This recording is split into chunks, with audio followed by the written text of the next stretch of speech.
Welcome students in the chemistry class, chemical kinetics, and the topic for today is first order equations and derivation of equations for first order reactions, and that is known as the integrated rate equation. Rate equation को study करने के लिए हमें ये आज 3 points लेने होंगे. Number 1 क्या है फर्स्ट ऑर्डर रिएक्शन, नंबर 2 उसके लिए फर्स्ट ऑर्डर के लिए क्या होगी इंटीग्रेटेड रेट लॉ इक्वेशन, और उसके बेस पर फर्स्ट ऑर्डर रिएक्शन के लिए हाफ लाइफ पीरियड क्या है और उसका क्या रिलेशन है रेट कांस्टेंट के साथ या फिर कंसंट्रेशन टर्म्स के साथ. Suppose reactant is A and that is changing into product. So as per first order equation, rate is directly proportional to concentration term of the reactant, and that is minus dA upon dt is equal to K into concentration of reactant A. We can say dA by dt is equal to minus Ka, or dA upon A is equal to minus KT. We have to find out the value. हमें इसको solve करना है. कैसे solve कर सकते हैं? On integration dA oblique concentration of A is equal to minus KT its integration, and that will be equal to log natural A is equal to minus KT plus C.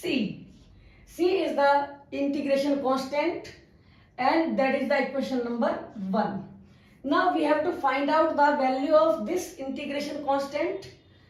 For that, if T is equal to 0 means at 0 time A concentration will be equal to concentration at 0 time. Placing values in equation number 1, log natural A equal to C. So C is equal to log natural A. इस value को हम equation किसमें put करेंगे? यहां पर equation number 1 में. तो इसकी वैल्यू क्या होगी? log natural A is equal to minus KT plus log natural A naught. Equation number 2. Taking logarithm.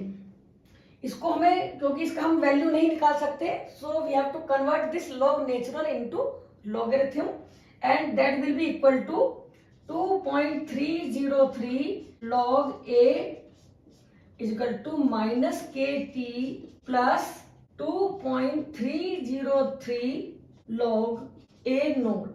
This value will be equal to log A equal to minus KT upon 2.303 plus log A naught.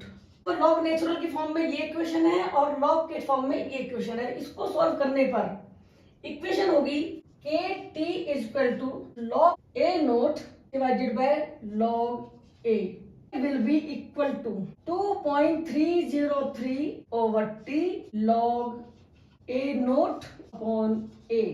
Initial concentration अगर हम A लेते हैं और कुछ time के बाद X amount decompose हो जाता है तो अमाउंट रह जाता है A माइनस एक्स. तो ये इक्वेशन यूज कर सकते हैं, या फिर इसके लिए हम एक और इक्वेशन यूज कर सकते हैं, that is K is equal to 2.303 upon T log A open A minus x. So that is the equation for first order reaction. And इस फार्मूले को लेते हुए हम निकाल सकते हैं value of K, velocity constant, rate constant, relation of time with rate constant, and the concentrations initial as well as concentration at different times. First order reaction के लिए इक्वेशन को और एक इस इक्वेशन को बहुत इंपॉर्टेंट बताया था, और क्या है इनका रोल. उसके लिए when we plot the graph between log natural A versus time, इनके बीच में ग्राफ अगर खींचते हैं, बनाते हैं, तो ग्राफ हमें मिलेगा डिसेंडिंग में क्योंकि यहाँ पर ये वैल्यू माइनस में है, and the slope of this graph will be equal to minus K. In the same way when this equation is used, अगर लॉग नेचुरल ए और टाइम के बीच में ग्राफ दिया गया है, इट मींस ये फर्स्ट ऑर्डर इक्वेशन है और जो स्लोप आएगा वो माइनस के इक्विवेलेंट होगा। यही ग्राफ अदर वे में भी दिया जा सकता है और वो है log concentration of reactant A versus time. यहाँ पर इक्वेशन यूज होगी दिस वन, स्लोप की वैल्यू होगी minus K upon 2.303। Intercept in this case is equal to log natural A naught, और इस केस में इंटरसेप्ट होगा लॉग ए नोट। इन ग्राफ की हेल्प से, जो कि एक 1 मार्क क्वेश्चन हो सकता है, हम यहाँ स्लोप की वैल्यू फाइंड आउट कर सकते हैं और बता सकते हैं कि क्या है order of reaction. First order reaction के लिए rate of reaction concentration term के अगेंस्ट ग्राफ स्ट्रेट लाइन मिलेगा, तो ये होगी फर्स्ट ऑर्डर इक्वेशन। अब हम स्टडी करेंगे half life period for first order equation, यानी कि फर्स्ट ऑर्डर इक्वेशन में हाफ लाइफ पीरियड हम किस तरीके से निकाल सकते हैं और क्या है उसका relation. So half life period means time in which the concentration is reduced to half of its initial amount। जितना अमाउंट स्टार्टिंग में है उसका आधा अमाउंट जितने टाइम में बचेगा, that is the half life period. First order equation के लिए हाफ लाइफ पीरियड का कंसंट्रेशन से क्या रिलेशन है, इसको फाइंड आउट करने के लिए हम ले सकते हैं एक equation.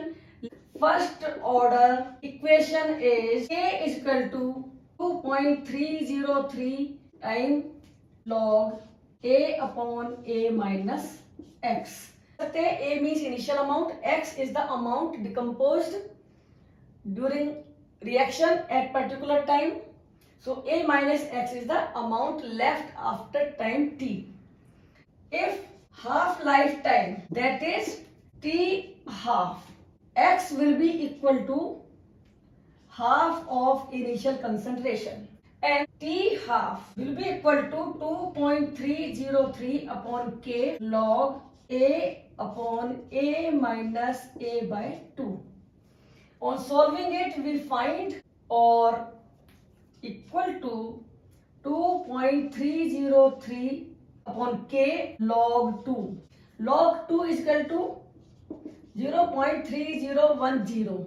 So placing value of log 2, t half is equal to 2.303 upon K multiplied by 0.3010 equal to 0.693 by K।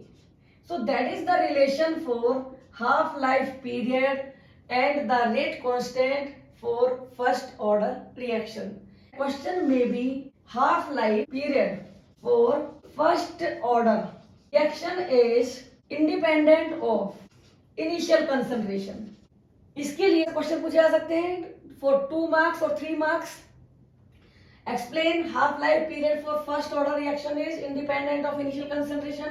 तो उसके लिए आपको ये पूरा completely derive करके लाना होगा यहाँ तक, और तब वहां पर हम एक्सप्लेन करेंगे because t half is having no concentration term। T half को निकालने के लिए हमें कंसंट्रेशन टर्म पर डिपेंड नहीं करना पड़ता है। It means half life period initial concentration के इंडिपेंडेंट है, उस पर डिपेंड नहीं करती है। ये थी first order rate law equation, it's derivation, the formula which we have to use, it is this one, जो कि न्यूमेरिकल्स के लिए आपको यूज करना होगा, and verification by the graph कि अगर log natural concentration versus time graph दिया गया है या फिर log concentration versus time graph दिया गया है तो उसमें क्या मिलेंगी वैल्यूज ऑफ स्लोप। आज के लिए इतना ही, थैंक यू।